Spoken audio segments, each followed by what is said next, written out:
وعدہ پورا کرنا۔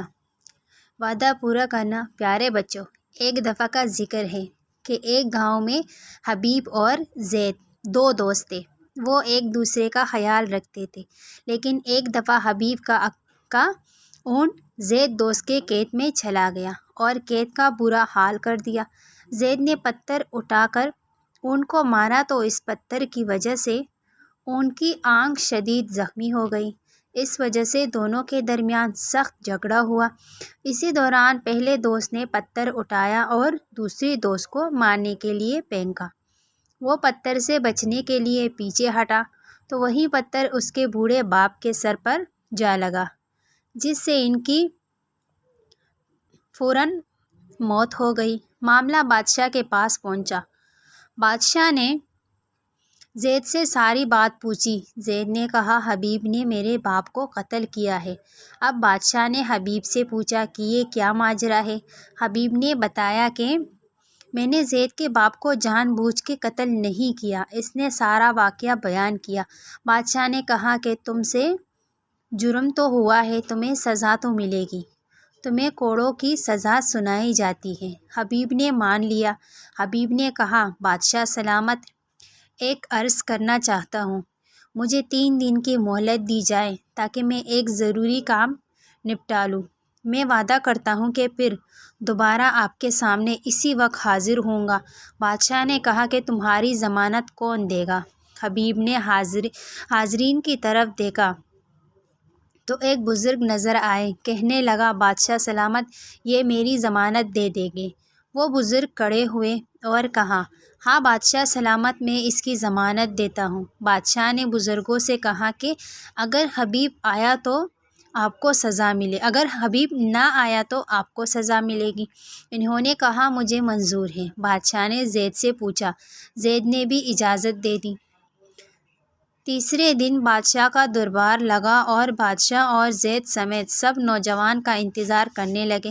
سب کی نگاہیں نوجوان کو تلاش کر رہی تھیں۔ سب پریشان تھے کہ وہ آ نہیں رہا، اگر نہ آیا تو کیا ہوگا؟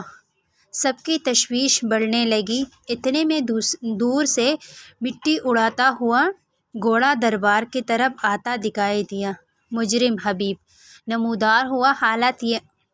حالت یہ تھی کہ پسینے سے شرابور تھا اور سانس پھولا ہوا تھا، اور عاجزی سے سلام عرض کیا اور کہا کہ میں اپنے بیٹے کے ماموں کو دیا ہے۔ پوچھا گیا، تجھے کیا ضروری کام تھا؟ کہنے لگا، میرا ایک چھوٹا بھائی ہے۔ میرے والد صاحب نے دنیا سے جاتے ہوئے مجھے کچھ سونا دیتے ہوئے کہا کہ وعدہ کرو یہ میرے چھوٹے بیٹے کو دو گے۔ وہ امانت میرے پاس تھی، اس کا کسی کو علم نہ تھا۔ میں اس کے بڑے ہونے کا انتظار میں تھا۔ میں نے وہ امانت اپنے سپرد کرنی تھی تاکہ وہ خلافی نہ ہو، نہ امانت میں خیانت ہو، کیونکہ قیامت والے دن مجھ سے اس بارے میں پوچھ گچھ ہوگی۔ اسی لیے میں اس کی امانت اس کے سپرد کی ہے۔ اب بزرگوں سے پوچھا گیا کہ آپ نے اس نوجوان کی ضمانت کیوں دی؟ کہنے لگے کہ میں اس کو جانتا نہیں ہوں، لیکن جب اس نے وعدہ کیا تو میں نے کہا مسلمان وعدہ خلافی نہیں کرتا، اس لیے اس کی ضمانت دی۔ اس نوجوان نے عرض کی، بادشاہ سلامت، میں بزرگوں کا شکر گزار ہوں۔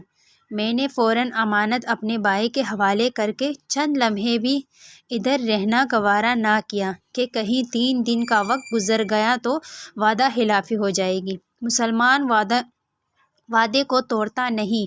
بادشاہ کے دربار میں جتنے لوگ سب خوش ہو گئے، جوش میں آ گئے۔ اتنے میں زید نے اعلان کیا کہ میں حبیب کی وعدہ پاسداری سے خوش ہوتے ہوئے اس کی معافی کا اعلان کرتا ہوں۔ بادشاہ نے کہا، زید، میں تمہارے باپ کی دیت اپنے بیت المال سے دیتا ہوں۔ زید نے کہا، مجھے اس کی ضرورت نہیں، نہ ہم نے کچھ لینا ہے نہ ہمیں یہ حق ہے۔ میں اپنی خوشی سے اس کو معاف کر رہا ہوں۔ پیارے بچوں، ہمیں ہر حال میں وعدے کو پورا کرنا چاہیے۔